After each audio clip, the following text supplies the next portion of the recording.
Well, maybe I'll do a quick overview of the project. It's a one-year discovery project funded by the Pew Center for Arts and Heritage. And its main purpose is to lay the groundwork for what we hope will be a much more comprehensive long-term follow-up project. And that follow-up project has two primary goals. One is to create a Philadelphia Jazz Archives, so to actively seek out, collect, preserve, make available archival materials that document Philly jazz. And then the other component of the follow-up project would be to explore ways to use these archival materials programmatically. Obviously, they would be used for research, but also for educational programs and hopefully for artistic programmatic activities. So performing arts, visual arts. In what ways could these materials be actively used, or could they inspire or inform artistic interpretive programming? It's a discovery project, so the purpose is to gather as much input from as many thought leaders and active people in the field to help inform the process. So a discovery process is a little more open-ended and seeking input, and you don't really know exactly where you're going. So, we're going to be asking a lot of questions and expressing a lot of ideas, and that's the whole purpose of why we're here. And it's a cooperative project between Jazz Bridge, which is the fiscal sponsor and fiscal agent, and the Clef Club, and Philadelphia Jazz Project. Part of what we're going to do in the discovery phase is do some surveying of archival materials out in the field, go into musicians' homes, see what collections they have, to get a sense of what's out there, the scale and the scope and the nature of the materials, so that we have a sense of how to plan for an eventual archival facility. We're also going to do some oral history interviews in this discovery project, all laying the groundwork for, again, that larger follow-up project. Right. So a little bit about me. I'm an archivist and historian by profession. I have managed a lot of archival projects and public history projects, including creating archival programs from scratch. I've done a good bit of that. I specialize in particular in Philadelphia music history. I write about it, I give tours, lectures, manage projects like this. I'm the consulting archivist for the Philadelphia Orchestra and for the Mann Music Center, and I've been involved in a lot of Philadelphia music history projects over the years. So that was the sort of genesis for trying to get this project going. I'm a longtime jazz singer-songwriter in Philadelphia, and I have a doctorate in American Studies from University of Pennsylvania, and my main thrust was the Philadelphia jazz community. And I did life history, oral life histories on major musicians, some of which are no longer with us. And I have a lot of interviews on cassette tapes in my house, which hopefully will become part of this archive eventually.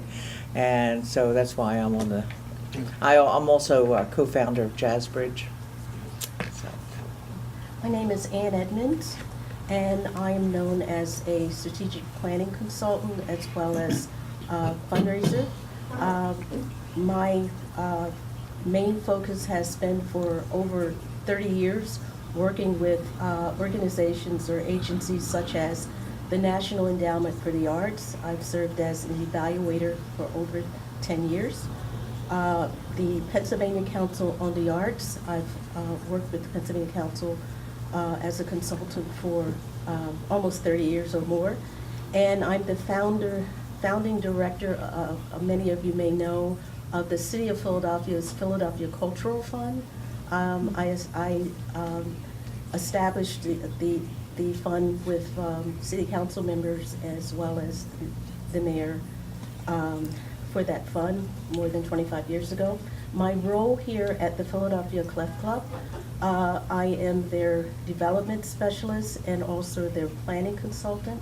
And so I'm here to support the board and staff on institutional advancement. I'm Jim Miller, drummer and administrative assistant / treasurer of Jazz Bridge.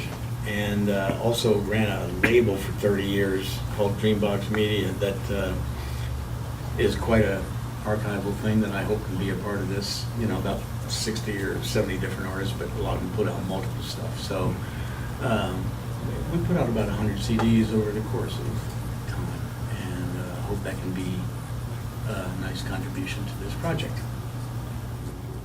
I'm J. Michael Harrison, host and producer at WRTI 90.1 FM, Philadelphia, and consultant stakeholder here at the Clef Club. Curate with venues like the Painted Bride Arts Center, the Kimmel Center, and the Clef Club. How much further should we go? But I think that's the essential, and just a totally invested in the jazz and music community in Philadelphia and beyond. I'm Herman Beavers. I'm a professor of English and Africana Studies at the University of Pennsylvania. I'm also a poet. I teach a course. I haven't taught it since 2012, but if I ever find the money again, I teach a course called The Literatures of Jazz, which culminates with our students putting on a free concert in West Philadelphia at the Rotunda. Have been active with the Philadelphia jazz community in a bunch of different ways, mostly having people come in and talk to the class, but other stuff. I'm a jazz studies scholar, so I've published stuff on jazz. And Susanna was my student. Oh, really? That's good. And somehow she's still sitting here. I didn't screw her up. And really just happy to be here and support what it is that we're doing in any way that I can. I'm Faye Anderson. I'm director of All That Philly Jazz, which is a public history project mapping and documenting Philadelphia's jazz venues and landmarks. I'm a civic app developer, and All That Philly Jazz stems from a music-related hackathon at Drexel University. And what I'm working on now is developing an augmented reality jazz walk. Homer, we're all introducing ourselves, who we are and what we do, so you jump right in. Hi, I'm Homer Jackson, Philadelphia Jazz Project. Hi.